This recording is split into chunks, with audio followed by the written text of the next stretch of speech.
Hi everyone, my name is Bethany if you're brand new here. Thank you so much for clicking on my video. In this video, we are going to be doing some crafts for Easter.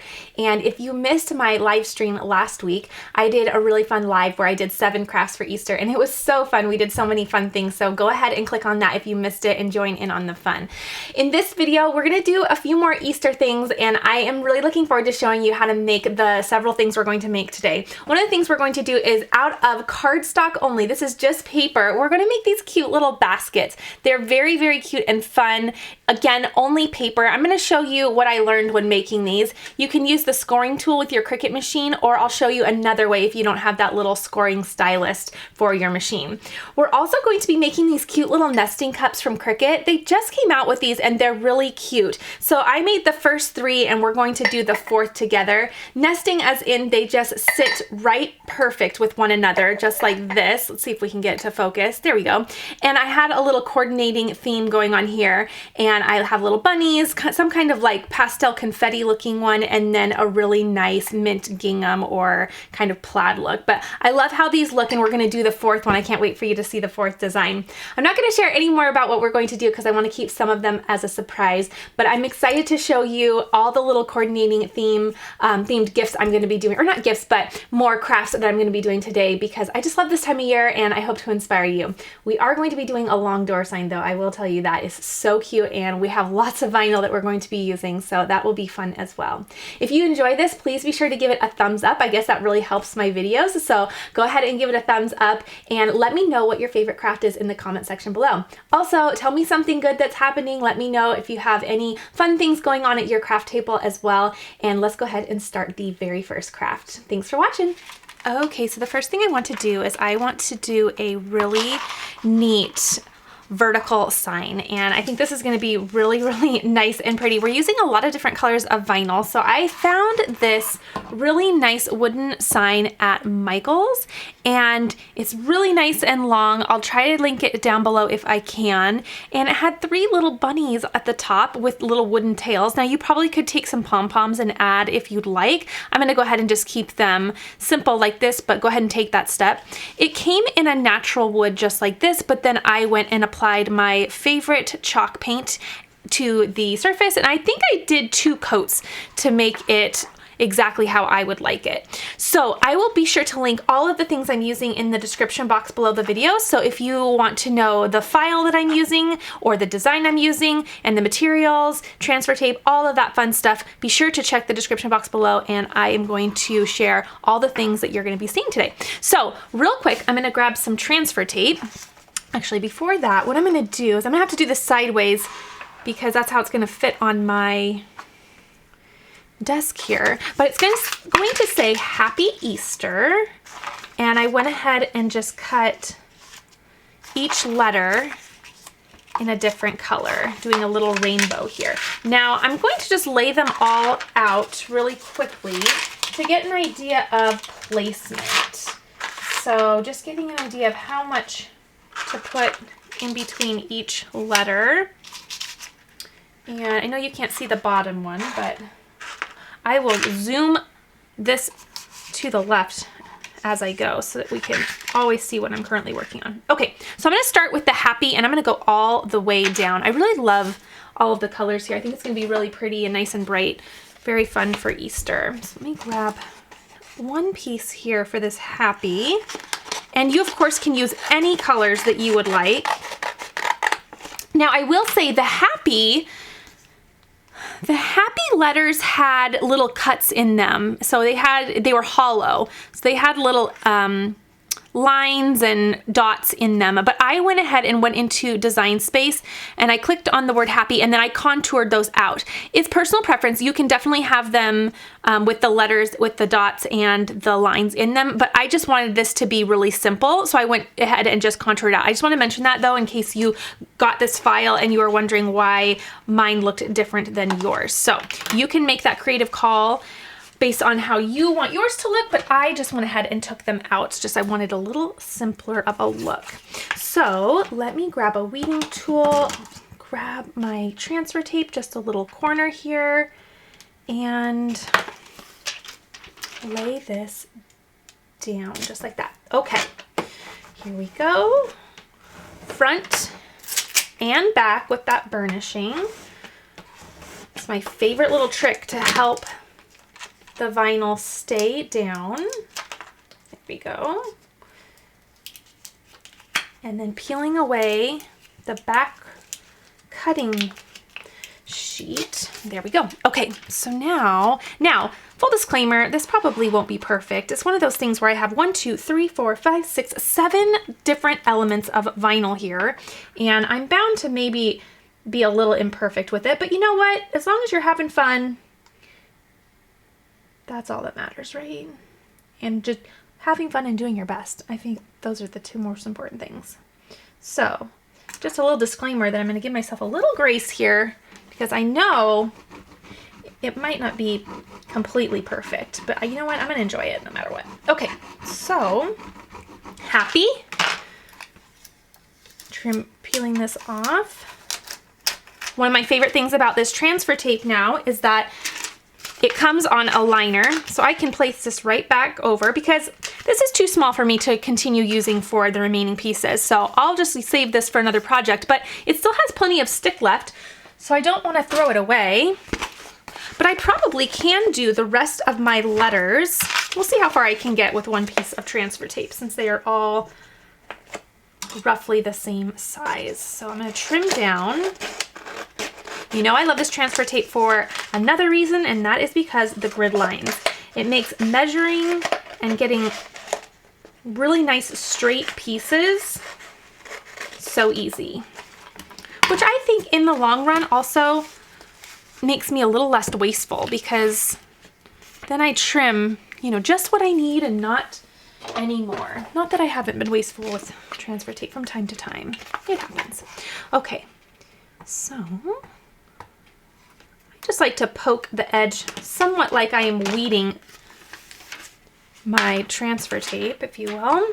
Let's pull this up a little bit. See if I can get a little workspace below. Okay, we'll do the E.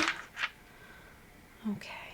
Sorry if I'm falling a little bit out of the camera. Sometimes with big projects like this, I'm really using every bit of space that I have. Really, it was the bunnies at the top that sold this for me. I thought, I do not need another sign. I do not need another long porch sign, period. But I have not had a porch sign with cute little bunnies and bunny tails on the top, so sold. Okay. Getting the back down. Okay, really quickly though, I want to just make sure. Get a little visual for where I'm kind of aiming spacing wise between these letters. Okay. Well, I think I'm going to kind of make it up as I go. I know that's probably not a good answer in terms of advice for a tutorial, but you know, sometimes you just have to pray and wing it. Pray on it and wing it.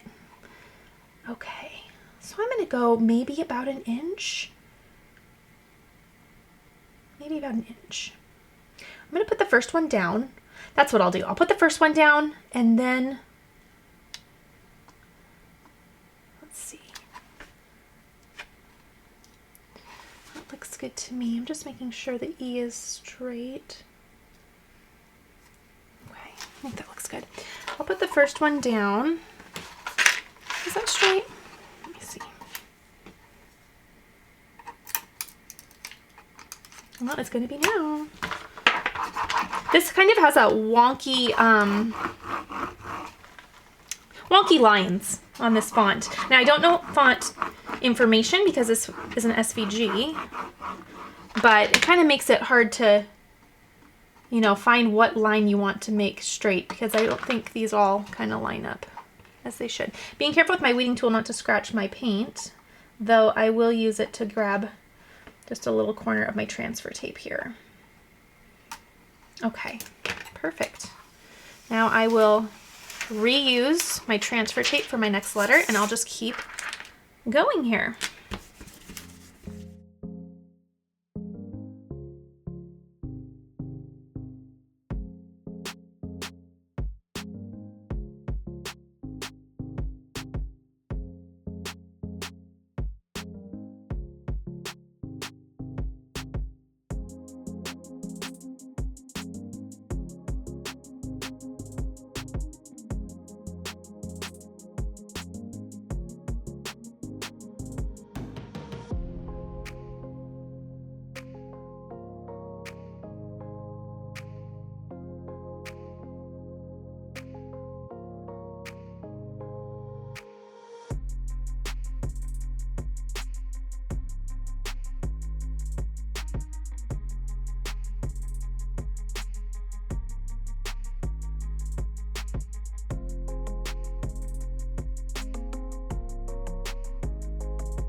Okay, finishing my last letter. That was actually a lot easier than I thought. I did bring out my acrylic ruler for a little while just to get kind of my spacing down. And then I went with my eye for the remaining letters. And I honestly really like the spacing. I think it looks really nice. Plus I have a lot of nice white space at the bottom, which you'll see in a second. Actually, you can pretty much see it on camera there. Let's see, that's not quite. This, the letters are a little hard, just because the font, I feel like the letters, or the way that the font is written is not completely straight, which makes it really fun, but it kind of plays a trick on your eye just a hair. Okay, there we go. And luckily, I was able to use lots of scrap pieces of vinyl for this project because the letters are a good size for little scrap pieces. I mean, they are definitely a larger piece of vinyl, but you know, they're roughly, you know, 5 by 5, 4 by 4, kind of a 5 by 4. Okay, so here we go. You can kind of get the full effect. We have Happy Easter, and then on my YouTube thumbnail channel, or YouTube thumbnail picture, you'll see the entire thing. I'm not sure if I can get all of it in the camera here, but it is so cute. I love it. It turned out really sweet and the colors are just amazing. I suppose I can kind of give you an idea of how it looks here. It looks really good. I really like it. I like the spacing at the top and bottom, and I think all the colors are just so fun. So I hope you enjoyed this first little craft. I think it's gonna be really cute for Easter, and I'm really excited that I accidentally stumbled upon this cute little bunny long sign because it's so cute and it was really fun to personalize and make fun for Easter. Okay, the next thing I have to do is I just have to do one more onesie. I did one last week on my live and it turned out so cute, and I could not pass up this design. Look at the little glasses and the bow tie. I mean, it just stole my heart. So I will link this design down below, but we're really quickly just going to lint roll the shirt really quickly and then take it over to the press and do a little preheat. Onesies are so easy to do, and when you buy them, I feel like you buy them most generally in like a 4-pack. So then I feel like, oh my gosh, I have to make all the things before they outgrow this size. So I'm gonna go ahead and do that, but let me preheat first. Here we go. And preheating just helps give it a little iron, but also helps get moisture out of the shirt, just in case there's anything in there. And moisture can kind of prevent the iron-on from laying down as perfectly as you want it, or lasting long. So you want to make sure you get the moisture out. Okay, that looks great. Now I can I'm gonna lint roll it one more time just in case. There we go.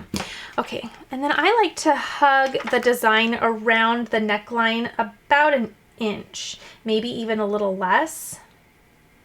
That looks good to my eye. You can bring out a ruler if you would like, but I just eyeball it, and I'm generally pretty good at that, but that looks good to me, and I'll go ahead and press that down.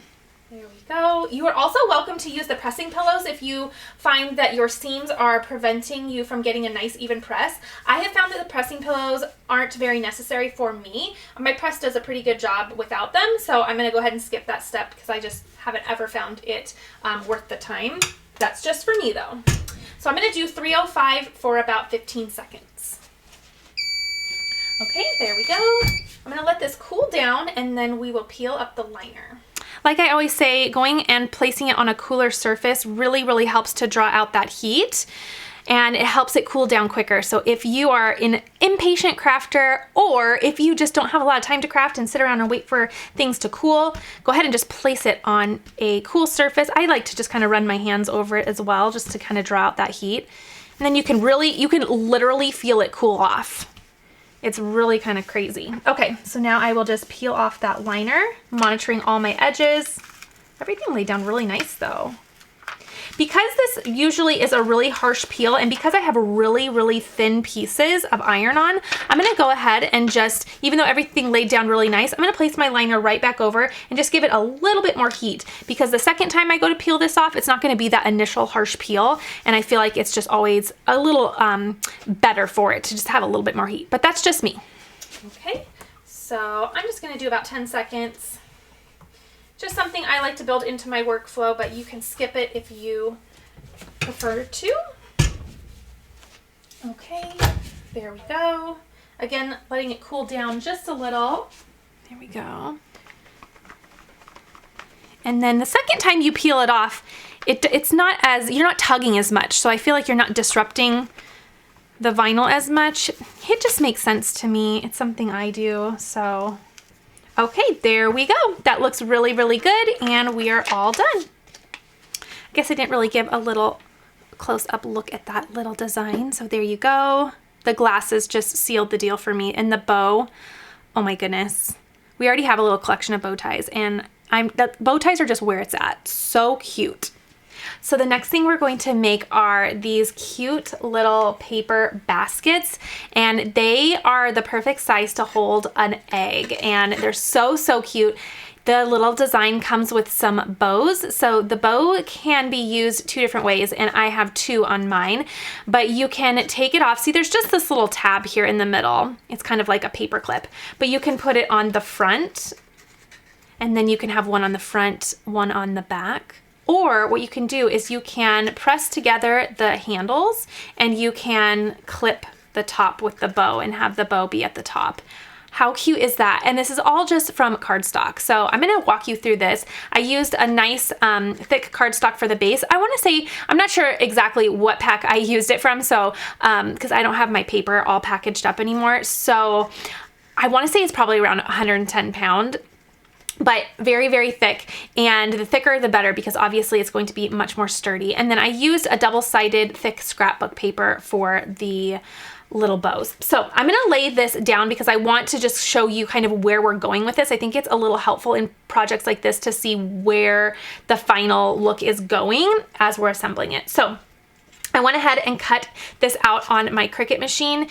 In the file, you'll have two pieces, and it's hard to see, but they are scored. So I had my Cricut score. There's going to be a little square in the center, and then there's going to be score lines right here on these little tabs that will make up the corners. As well as on this little piece, there are score lines all the way around. So a little bit difficult to see. They're very faint, but they are there. Now I'm going to take you into Design Space to give you a little tip that I learned for the scoring if you want to have your Cricut do it. Another thing I wanted to point out is when you are pulling out the little pieces, sometimes it can tear. So find whatever size or whatever side you want to do the pulling out of. And so you are going to then just, like this is gonna be the inside of mine. And then if this is the inside, then I'm gonna pop my little pieces out the inside, because if it rips on the inside, it's not gonna matter, you're not gonna see it. But obviously you wouldn't want this to be your outside edge. That looks awful. So whatever you do, just always pop them in the same direction so that if you do have a little bit of tearing, which really is inevitable with paper, especially if you're doing a really thick cardstock like this, then all of your little rips or snags for your paper will be on the inside where no one will see anyway. Does that make sense? Hopefully so. Okay, so I'm gonna show you a little trick in Design Space for getting your Cricut to score it. Now you would be using, let me see, where did I put it? A scoring stylus.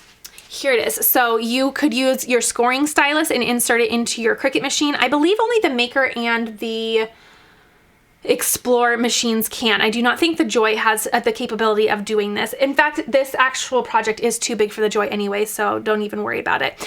So you can use your scoring stylus, and I'll show you how to set that up in Design Space so that it actually scores with this. Or what you can do is, I'll show you another way with a bone folder in just a moment, because I had a whoopsie with my first one and I had to end up using my bone folder anyway. So let me hop into Design Space and show you how to set up the scoring portion. Okay, so here in Cricut Design Space, I'm just gonna go to Upload, and I'm going to find the file, which is right here. So you'll see it just like this. Click Add to Canvas down in the bottom right, just like that. And then I'm going to see it pop up. Now, when it pops up, don't do any resizing. You can if you wanted to make it small or anything, but the ones that I made, I didn't do any resizing. So when this popped up, I thought, why in the world are they doing these little black boxes? I could not figure it out, and they were cuts, and I thought, I don't need little black boxes, so I was so confused. What you want to do is you're actually going to use those to do the scoring. So I'm going to come up here and say ungroup. So I ungrouped everything, and then what you want to do is you want to take the black box. So I'm going to click on the black box. See over here it says basic cut. We don't want it to cut out a black box. What we want to do instead is we want to come over and we want to click on Operation, Basic Cut, and then we want to say Score. So now you can see it changed it differently over here. That doesn't look like a black box no longer. And it changed it over here. And it's really hard to see here, but these are actual dotted or dashed lines now that will resemble scoring. Now you want to make sure you don't move anything because that is placed perfectly like that. Oh, there you can see the dashed lines there, but that's placed perfectly and it's centered perfectly. So don't do any moving, but then you're going to select both. And then you want to come over and, sorry, down here, you want to attach them together. Okay, so now this is one piece and it's going to cut. It's going to cut that little outline, but it's also going to score. Okay, so we're going to do the same thing with the basket. So I'm just going to go over, I don't like to actually click on some of the elements over here because if I accidentally move it, I just don't want to accidentally move it. I mean, you can always hit the back button, but I just make it a habit of just selecting things over here just so that everything stays put perfectly. I'm going to go over and select my little basic cut. And then what I'm going to do is I'm going to come over here to Operation. And instead of having it be a cut, I am going to come down and say Score. And then you can see that it's going to score it here, here. We'll have a nice score of a little square in the middle and then the score lines over here. So that's what I was kind of trying to show you on my pink paper, but it's a little hard to see because it's pretty fine. The scoring is pretty fine. Okay, again, what I'm going to do is select both and you want to attach them together because if not, then it's not going to know where to score. So then we're going to come over to the bottom over here in the layers panel and say attach. Okay, another thing before we continue on is there are two files that come with this. One says scoring and one says no scoring. So if you want to have your Cricut score, you're going to click on the file that says scoring. And you can kind of see over here that they say score, but the actual name of this file is it's called Easter Basket Scoring or something like that. If you don't have scoring capabilities or you don't have the scoring stylus, you can click the no scoring, or what you could do is you could have this actually do the pen. So instead of coming up here to Operation, let's see, let me click on one of them and saying score, you could have the pen draw it out. That way you know where the lines are supposed to be. And that could help you too when you are using your bone folder to actually get it all scored behind the scenes or after the Cricut has cut it out. Okay, so hopefully that made sense, but we have now both pieces ready to go. And over here, we don't have those weird black boxes that are just cut boxes. Instead, they are actually going to be scoring. So hopefully that helped. Let's go ahead and assemble this. Okay, so if you do not have a scoring stylus or you do not want to have your Cricut score it for any reason, then what you are going to do next is you can use any type of ruler. Again, remember the tip I just shared in Design Space, you can use a pen to have it make the marks for you so you know. But what you could do is take a bone folder, you could use a ruler, you could line it up, again, referencing where those score lines need to be. And then you could just, do it with your bone folder and make the score lines yourself. I find it so much easier if you have some type of acrylic ruler or a nice firm ruler to help guide you as you are doing your scoring. Now I'm just pretending here because I've already had mine scored, but that's how you would do that. Okay, so a couple options if you do or do not want to do the scoring. Okay, now what I'm going to do is notice the inside of mine is kind of a little tattered because of the paper ripping as I was popping out all those little pieces. So this is going to officially be the inside because the other side is so beautiful and perfect. Okay, so now what I'm going to do is I'm just going to start folding. So I have my little score marks and I'm just going to let those guide me. Just like that. And I'm just going to lightly with my bone folder. It does not need to be crisp because we're not folding this in half, right? So I'm just going to lightly with my bone folder kind of crease those edges. Okay. Just like this. Okay, it doesn't need to be a tight crease at all, but I'm turning it over so I can actually see the score line so it can guide me. Okay, so we have the two sides just like this. Okay, and then we're gonna, again, remember we have that square in the center here. There we go, bring that up. Okay, so we have our edge. See how that's gonna go? You're just gonna follow the score lines. There's really no rhyme or reason to it. Just follow the score lines. It's gonna tell you exactly where the folds need to be. And do the sides. You really don't even need the bone folder, honestly. Just a gentle crease, but personal preference. If you want to, you can. Okay, and then this last little fold here. Okay. Now, what we're going to do is, see it has some tabs here. We are going to bring these up. We kind of have a positive and a negative, for lack of better words here, but you're gonna bring these together and join them. Okay, just like that. And the back piece, same thing. Bring them together and join them. Okay, so now the inside is a nice little box. Okay, now we're going to bring in some glue, and the glue is going to attach the edges, okay? So that the basket will come up and then attach to the sides of that box and create the basket. I am going to be using this art glitter glue. It's not glitter, but I love it. I've really become quite fond of it. And so I'm gonna use that. Go ahead and use the adhesive of your choice. I know that adhesive, especially for paper crafting, is definitely a personal preference, so use whatever you would like. But I'm just gonna kind of reference where I'm gonna need glue, and then I'm gonna put it on the back side of my basket. That way I can try to contain it on the back pieces here and not get too much. Okay, that's probably about good. And then I'm gonna bring this up. In fact, you know what I found out when I was doing my first one? If you kind of bend this down and just lay it, that way you can place your fingers in there and get a nice, it's hard to show. Let me see if I can, see, I'm just doing this. That way I can get a nice flat press. And this dries really quickly. Okay. Good. So then I can take the other side. So I'm just going to turn this over. Again, kind of referencing where I'm going to need my glue there. And then I'll focus on those areas. So a little bit here, a little bit here, here. I think that's a little too far down. Okay.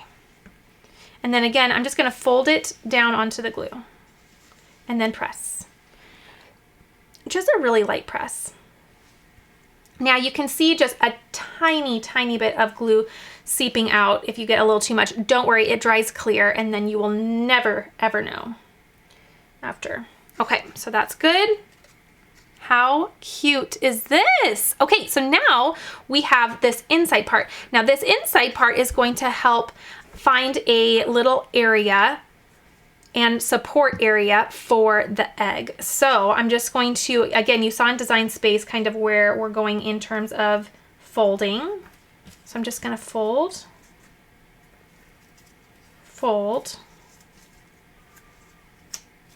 fold, and fold. Okay, and then I can go back with my bone folder if I want those to be a little bit crisper. Although it's just going to be kind of a little platform, if you will. That way that egg has somewhere to nestle inside. Okay, so now we have our little, really, it's like a little stage, a little platform. That way the egg can just kind of sink on in there. So, just like this is what's gonna happen. Just gonna place right in there. See? Okay, so now, all you have to do is just drop that in the bottom. That's really it. There's nothing, it's just gonna sit there. It's gonna just kind of freestand there. And then you have your egg that can go right in there. And I have a little egg here that can go right in there. Now again, you can have some fun here with your bows. I used a double side paper. That way if you saw it from the back, it was still pretty fun. And I just have a really nice soft floral going on here. But again, you can do anything you'd like with the bows. You can put them on the front and on the back, or you can add them to the top and have a little basket handle like that. So I'm gonna do, it doesn't really matter, I'm just gonna stick them down here. But there we go. We have two very easy very quick, and honestly, how cute. It's paper. It's paper and it just turned out adorable. So I love this. I hope you decide to give this a try. You can really, really have fun making yours look completely unique and different simply based on the pattern paper or just solid paper that you choose, and it's so fun. Also, because I know I'll get asked, these little eggs are from Hobby Lobby and they are so, so cute. And I bought them a couple years ago, but I was there a weekend or two back and they still had some. So hopefully yours has one if these are catching your eye and you're thinking, gimme, gimme, gimme, because they're so cute. Okay, let's go ahead and move on to our next craft.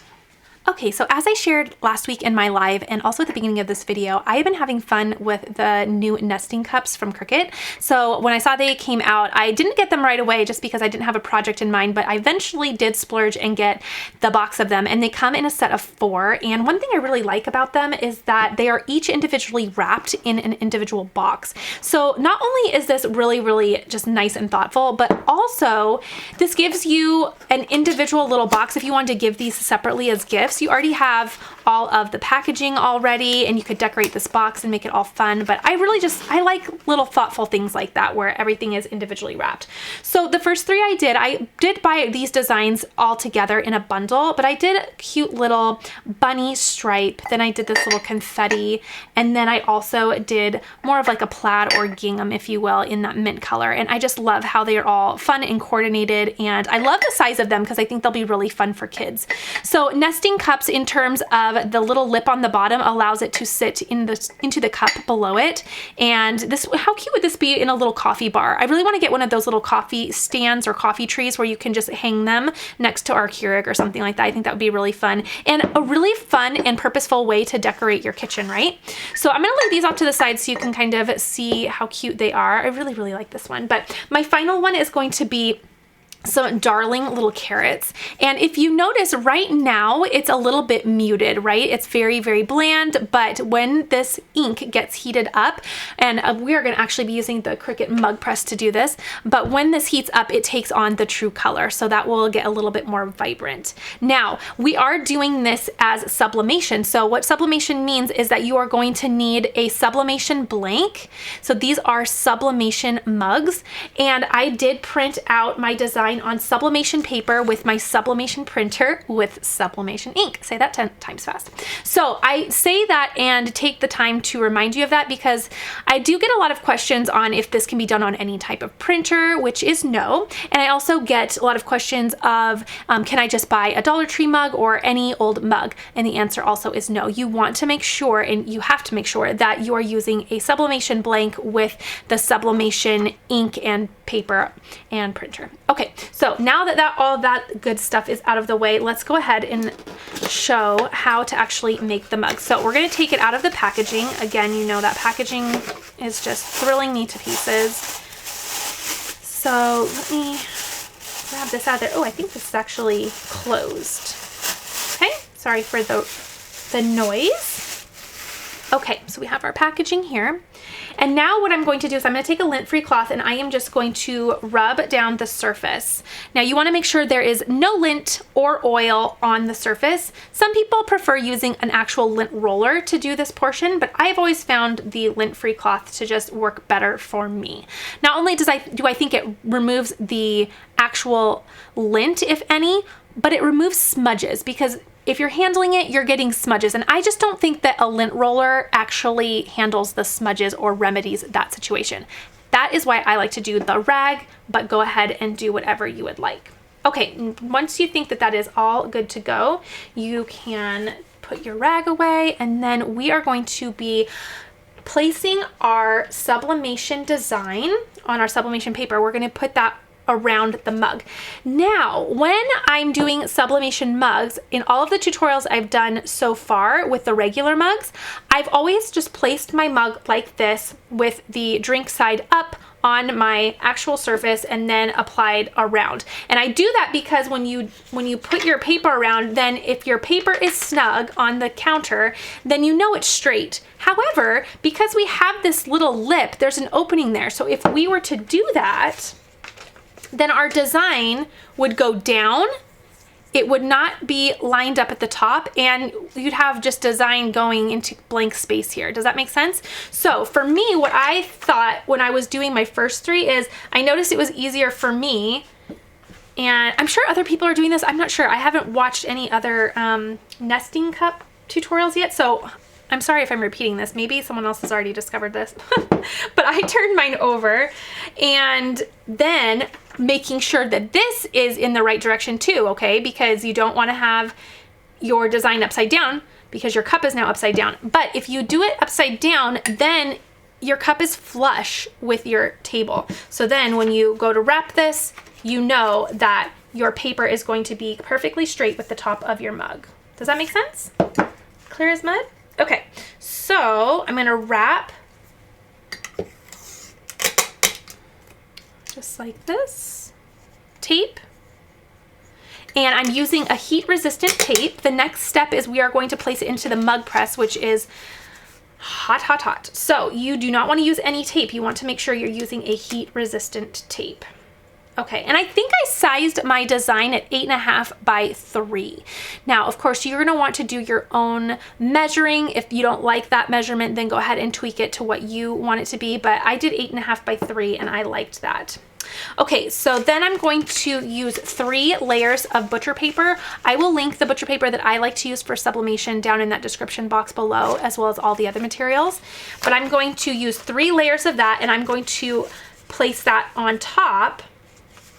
Actually, at this point, I'm going to turn it over because if I have any extra, it can just go out the top there. Okay, I'm going to place that on top of the sublimation paper.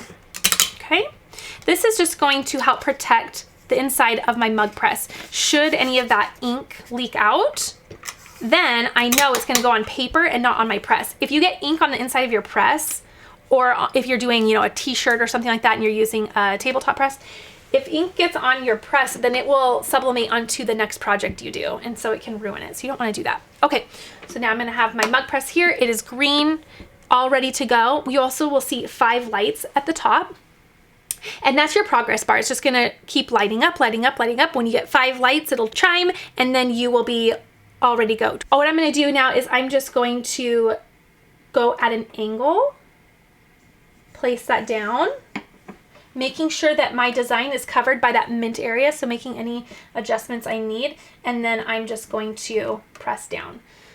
When I do that, the lights start to flash for a second, and then you'll see that first little light appear for the progress bar.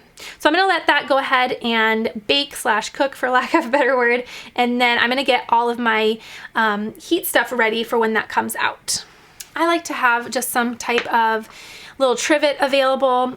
That way, when this comes out, I can place it on a heat protected surface.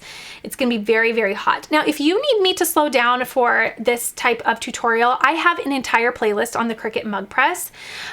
These types of tutorials where I'm doing multiple crafts, I am pretty much zooming right through them because I have lengthy tutorials on each and everything that I've done today. So if you need me to give you a more in-depth look at how to do the mug press and how to do sublimation, check out the playlist that I'm gonna link in the top right corner, and you can just really have fun in that playlist. I've done so many fun sublimation projects, and it's really, really fun. I've really fallen in love with it, and I'm pretty sure that playlist will make you fall in love with it too. Okay, so we are at 3 lights out of 5, so we are well over halfway there. I also like to bring out a pair of tweezers as well, just to help when peeling off the paper. Okay, so there it chimed, and now I have 5 flashing lights. Now the handle is cool, so you generally don't need any type of, you know, oven mitt or anything, but you can definitely do that if you need to. And then we're just gonna set this down and let it go ahead and cool down. Now you could trim so that this paper is not, you know, oversized. Okay, so I'm gonna go ahead and start removing the 3 layers of butcher paper, and then because it's not quite 100% cool, I'm gonna use my tweezers to start grabbing the tape. There we go. Okay. Oh my gosh, I just got a little glimpse of it. So cute. Being careful here, it's still pretty warm. Look at the carrots. Okay, that one might be my favorite. So cute. Tied with first place. You know what? They're all tied for first place. I love doing a coordinating and curated set of mugs. I love it. I think it's so fun. This is a really, really nice gift to give someone too, a little set of mugs, because it's just nice and cozy, and it's a really easy way to decorate and a really fun idea for teacher gifts or a neighbor gift, anything like that. But darn, those look cute. I love them. So sweet. So I'll link the design bundle that I got down below in case you're inspired by these prints as well. Now, just because I put these on mugs doesn't mean you have to do that as well. I believe it's a digital paper, so you could do a lot of fun things with digital papers. So there we go. All right, we are all set to go for this craft, and now we can start on our next one. Okay, so I've actually had quite a few people ask me to demonstrate how I paint my blanks, because you know that I'm in love with my favorite chalk paint of all time. I've never painted in front of you, so because I've had so many questions, I thought this is a perfect time to show you. So I'm gonna go ahead and take out my chalk paint, and I am going to be doing just a little, very simple piece of spring decor. Now, I have had this for a year or two in my spring stash, and I thought this was really pretty for Easter time. So what I'm gonna do is I'm going to take this wooden blank that I purchased from Dollar Tree. It has a little tab here that I need to remove, and I am going to apply a couple layers of chalk paint. Now, my preference is to only do the top base and leave the sides bare wood. You go ahead and take any creative direction you would like to do. But what I do is I kind of start at the middle and I go out towards the edges, just like this. That way, when I'm doing this, it's not dragging and having the paint dribble towards the side, because I do want my sides to be nice and clean. And honestly, I use a foam brush. So again, it's one of those things, personal preference. I've done all of my painting with a foam brush on my channel and since I began, so it's something that works for me. It's the way I prefer to do it. I do end up taking another step after I do my painting, and I go ahead and give it a light sand. So my husband has an electric sander in his shop, and I just go in there, and for a couple reasons. I do it because it smooths down the brush strokes, and it makes it nice and flat, which will really help if this is something you're going to apply vinyl to. So I do that, but I also like to distress the edges a bit, and I think that looks really, really nice. So I'm just gonna go ahead and do that first layer, and I generally go with 2 to 3 coats, but this looks like it's going to cover in 2. So I keep a little hairdryer handy because it helps if I'm in a rush to quickly dry. And so I'm gonna do that so this dries really quick and I can apply the second coat.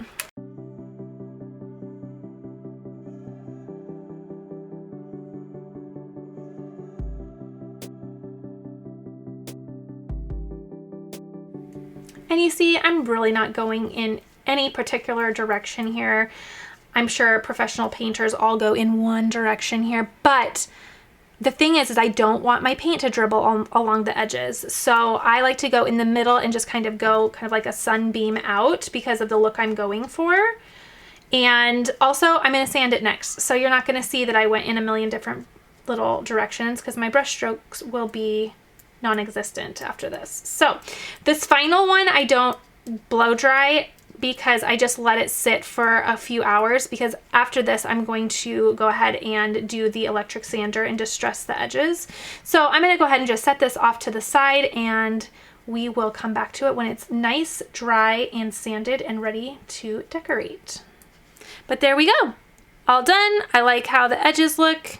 Pretty. They're going to look even better after I distress them a bit, because it's going to make them not be so you know, harsh and right angle. It's going to soften them a little bit and just make it look a little shabby chic, and we'll be ready to go. Okay, so I did end up waiting over a day to complete this. So it dried really well with that second coat. I let it dry overnight. You don't have to wait that long, but other things called me away from my craft table, so I am finishing this up the next day. So I distressed it. You can see I distressed it quite a bit. I even distressed it a little bit on the surface as well. And I just did it with a really nice sander. It's an electric sander, and I like to just go through and kind of soften the edges. So that's how I do do my painting. You can, you know, do the same or you can do it completely different, up to you. It just works for me. It's how I like to do it, so I stick with it. So again, I have my little nesting house here, and then I have had this for quite a while. I was going through my decor box the other day, trying to just simplify, and I found this. It is, I believe, from Hobby Lobby, and I thought, you know what, I need to finally use that. So I am not overthinking this.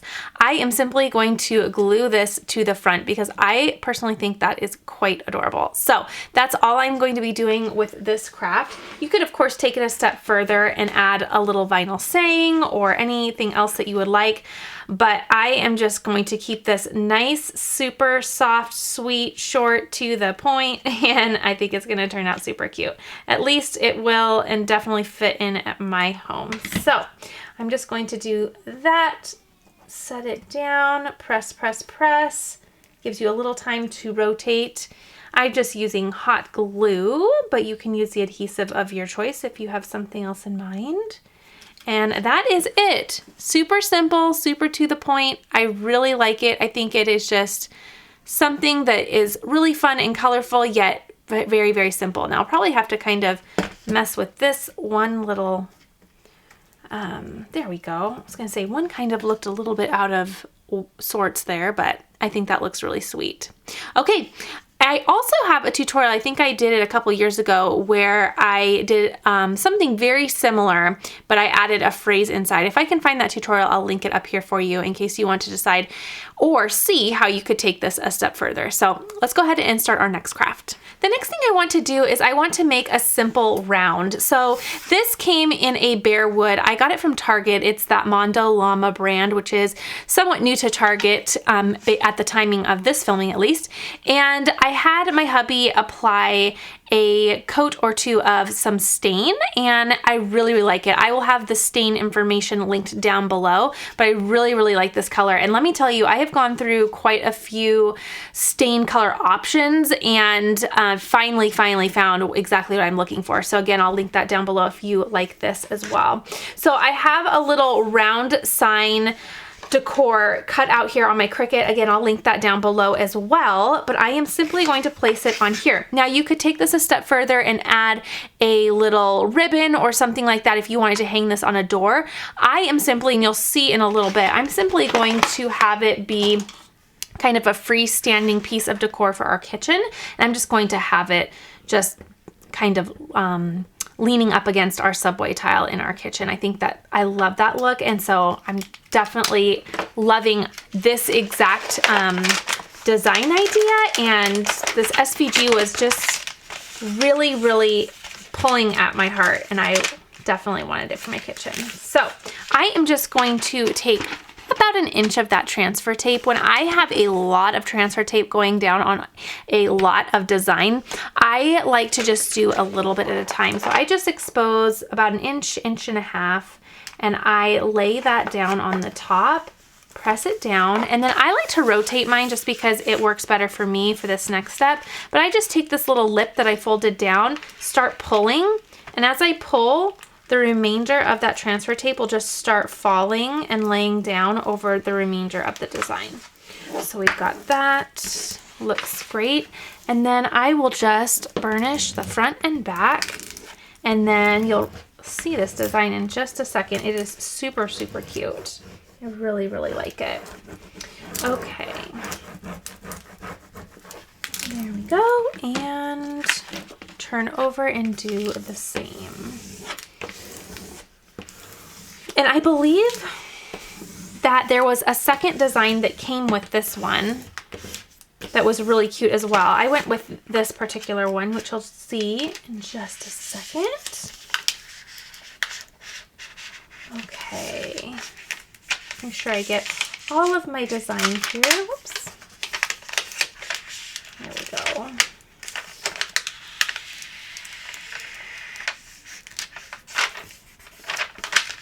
Now, I will say that for some reason when I uploaded this design into Design Space, well, let me get this completely off and then I'll tell you what I saw.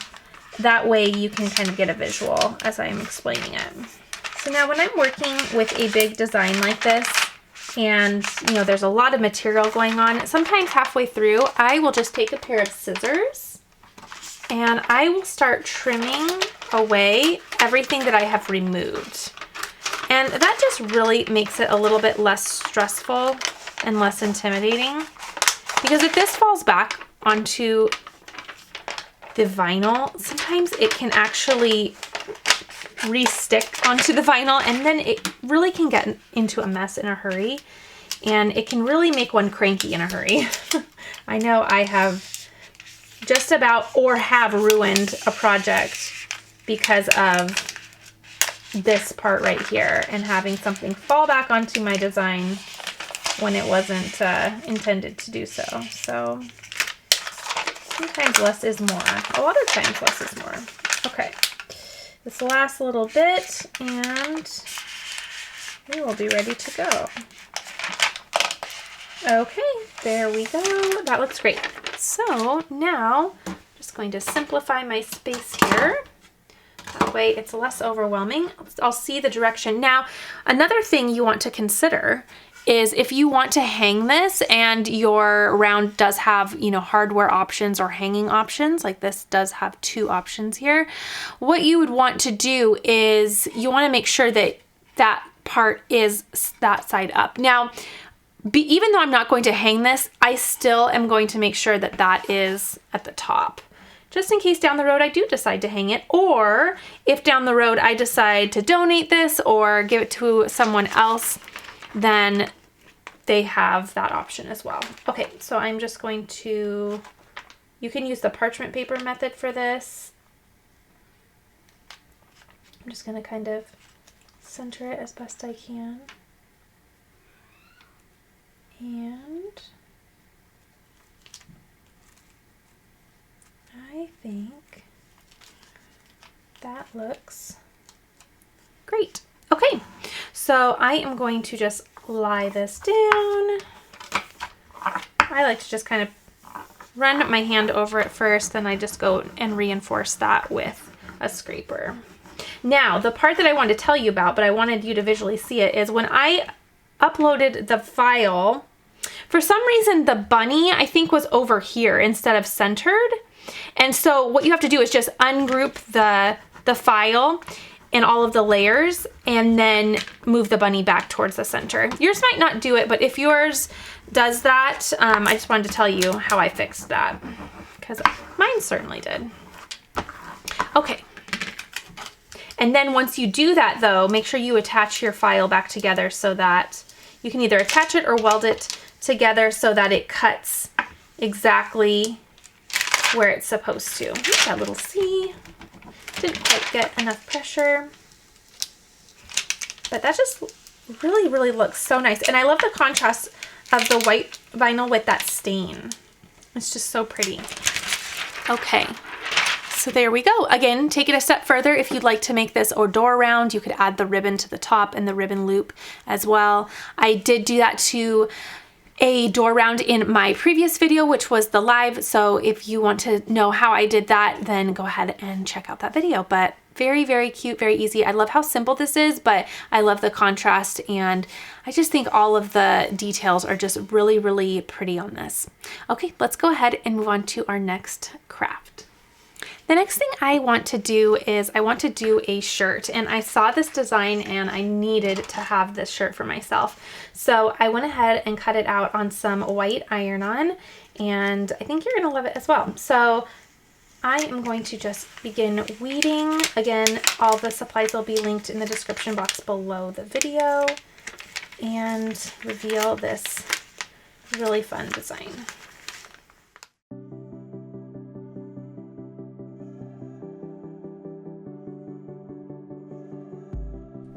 Okay, just going back through, being mindful of the middles that need to be weeded out, and also keeping track of the little scrap pieces of iron-on and where they are. You don't want to leave those on your shirt, because if you do, these little pieces will iron on when you intend to iron on your design as well. Okay, so this design says, "It is finished, John 1930, and I adore it. I love this. We also need to remember what Easter is truly about, and when I saw this, I had to make it. So I love this, love this, love this. A few years ago or a couple years ago, I made a really, really fun piece of decor that said Jesus wins, and I still love that. So just a subtle, nice reminder of, you know, what this season truly is about and why we celebrate Easter. So let's go ahead and first and foremost, I am going to take this over to my heat press. I am going to make sure that I preheat my shirt. Okay, so when doing this part, I just make sure that I preheat the area that I am going to be putting my design on. That's the most important part here.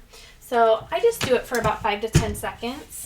I'm going to put a little bit more pressure, and then this is going to remove the wrinkles, but also moisture. If there's any moisture in the shirt, then it will remove that as well, because moisture can prevent the iron-on from either lying down great on the vinyl or from lasting. So you want to make sure that it's moisture-free. Okay, so now we have this all ready to go. Okay, I'm just going to straighten this out. There we go. Looks really nice. I really love this color as well.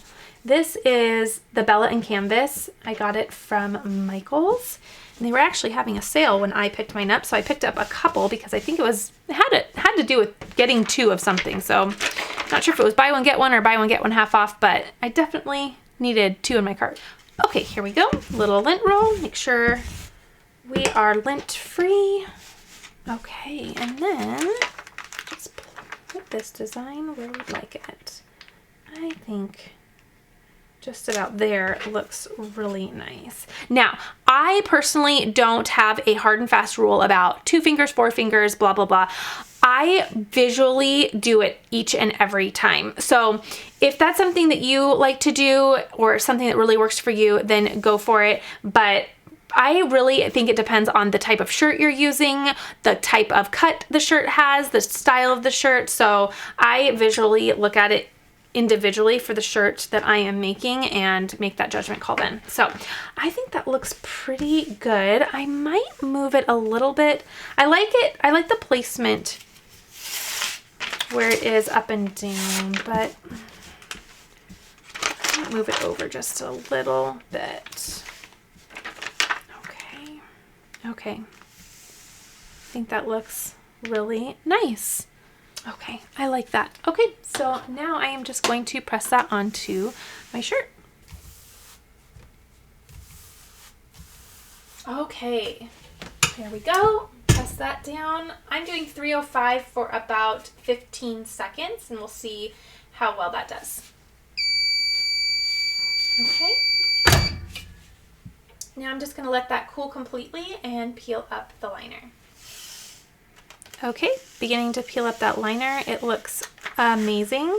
Another thing that I have built into my workflow lately, I might have said it earlier in the video, I think I did, is I like to replace this liner and just give it a tad bit more heat, just because I feel like that initial tug is a little aggressive on it, and it pulls quite a bit. And even if you don't have any lifting, I kind of feel like it disrupts the iron-on just a tad. So I like to just put that over, reheat it, because I feel like that second pull is just like butter. It comes off really, really nice. So I like to just put that back on, give it a tad more heat, just like this.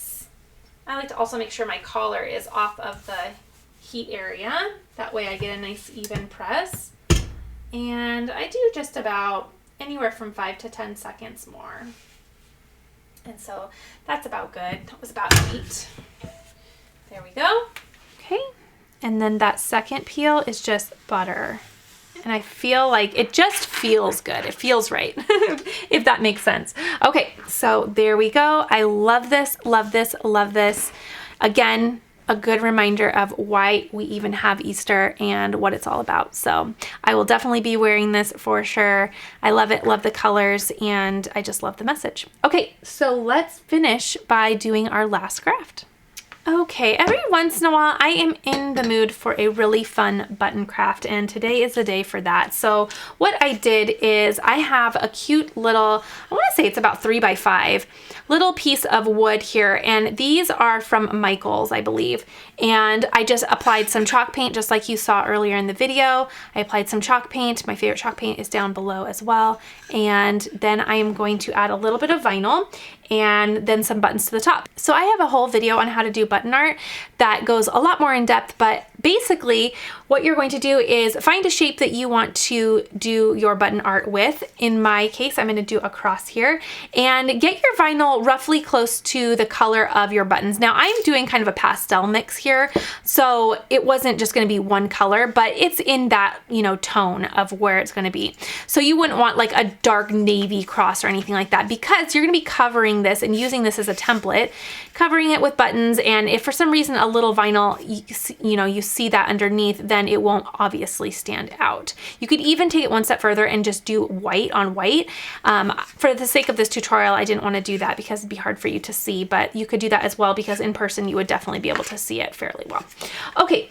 And then I also typed out with my favorite font, He Is Risen, and we're going to place that right underneath. So I'm just going to simply grab a little bit of transfer tape and start applying my little elements here. So I think I will start with He Is Risen.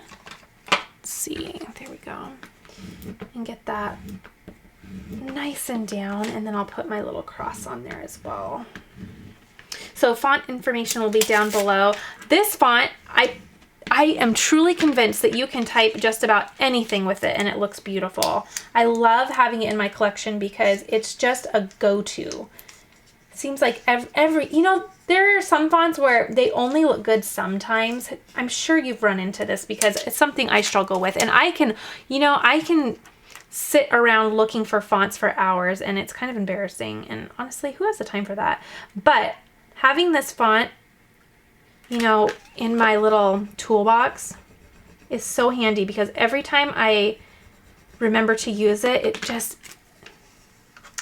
it's a crowd pleaser every time. So I love that. So I just did that in a nice gray vinyl, really, really pretty.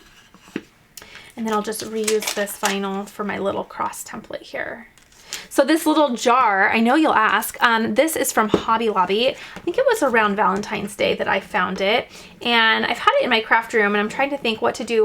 Originally, I wanted to use it for candy, and just do, you know, cute little holiday candies in it, because growing up, we had a little gumball machine at my house. It was one of those things that you just remember about childhood, right? So I've always wanted one.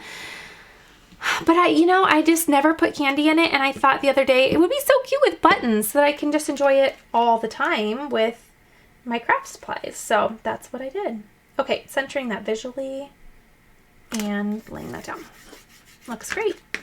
So now I'm just going to move on to doing the buttons, which is so easy. So if you want to get some really good buttons. Now I can't remember where I got these, but the idea here is you really ideally would want some buttons that are all a variety of sizes. So that's where it's better. Now I think these are roughly the same. No, we have some different sizes in there, but they're kind of roughly the same. But you kind of want to start with your big buttons and then layer little buttons on. Now I've never done something multicolored like this, so I'm going to have to really be patient with myself here, because it's obviously easy if you just do one color. You're not having to think about, you know, are two colors too close to one another? But essentially the first layer is going to be your big buttons. So I'm going to go ahead and just start, and actually I'm probably going to need to, I was going to do kind of the side, but the width of that, good thing I have some time. Yeah, it's probably going to be only one button wide, if that makes sense. Okay, so now obviously you can see some, trying to go a little quick here. Obviously you can see some of the vinyl, but don't worry, because it's going to be covered eventually. We're going to do some layering here. So I'm going to probably be a little slow at this only because I've never done anything with more than one color. I've always done a one color project, and I'm going to try my best not to create a pattern because that would be just like me to do that. So let's throw a little teal one in here, and then let's do pink. Okay, and I don't mind that it's coming down off of that because you know what I did is I just scratched my paint with my little precision tip on my glue gun. So, you know, pivot a little bit and make it work. Okay, so now going out towards this way. So you see how even if we have a little vinyl peeking through, it's going to be okay because, oh, I haven't done any purple yet. Because, there we go, it coordinates with it, you know? So let's see, before I commit, oh, that looks nice. Yeah. Should I not? Ooh, we're getting a little heavy with the, okay, let's do pink. Okay. I kind of want the bigger buttons below. Okay. Okay, and then going this next way, we're going to do pink and then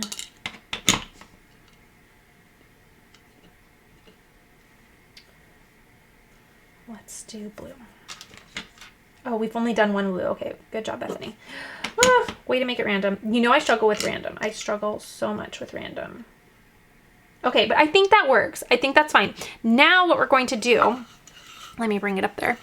Okay, now what we're going to do, you can see some vinyl, but now we're going to go through again and layer. So now what we're going to try to do is get some buttons in between the buttons. So in between as in, when you're looking at the first two, we're going to try to put one right in the middle there, because as you layer, then you're starting to cover that vinyl. Plus it just looks really, really cool. Okay, so inevitably we're going to have, you know, the same color on top of one of the other ones, but it's going to be fine. It's just the nature of how it's going to work out since you're having a cluster of something. So don't worry too much about it. I mean, obviously if you had all yellow in a section, it's going to look awful, but you know, a little bulky section here or there is, it's just part of the art. Okay, so I'm going to do that. And now I am just going to not bore you with the indecisiveness that's going to come with this next part for me. And I am going to put some lovely music on instead.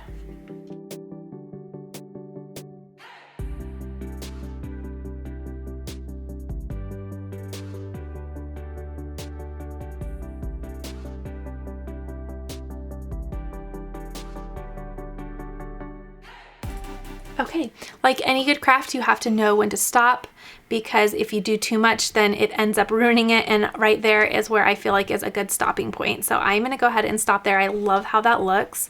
I have done so many of these. So I also have one that I did around the fall time where I decorated a pumpkin with our family monogram, and that turned out so, so good.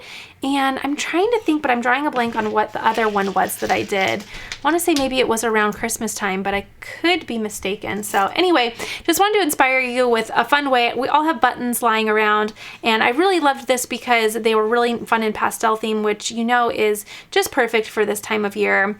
And I really just, you know, it's again just that wonderful reminder of why we celebrate Easter. Yay, Sunday has come. The tomb is empty. All right, let's just go ahead and put everything out that we did today so you can see just the grand finale of crafts, because I am really tickled with everything and how it all turned out. Okay, so off camera is that beautiful porch sign. Happy Easter. I love it so much. I can't wait to display it and enjoy it this season. And I really am excited about everything that turned out. Of course, the onesie, just so cute. You know I had to. The glasses and the bow tie just sealed the deal. I really had fun with the nesting cups and learning a little bit more about that. I love that they are all coordinated. Again, I really think that that coffee stand is in my future where I can just hang the little mugs by our Keurig. I think that would be so cute. This is beautiful. And in fact, I think it's gonna be beautiful if I can get that coffee stand and then have this tilted on our subway tile behind it. That would just be so, so pretty and really dress up the kitchen in a fun spring Eastery way. Really simple, subtle, but really pretty, and I love this. Again, the blank was from Dollar Tree. I picked up quite a few of them because I feel like there is just so many things that you can do with them. You can find this type of garland anywhere. The craft stores have it for every season, so just always keep your eye out for it. There are so many things you could do with it, but you know what? I kept it simple and just hot glued it right on a little nesting house.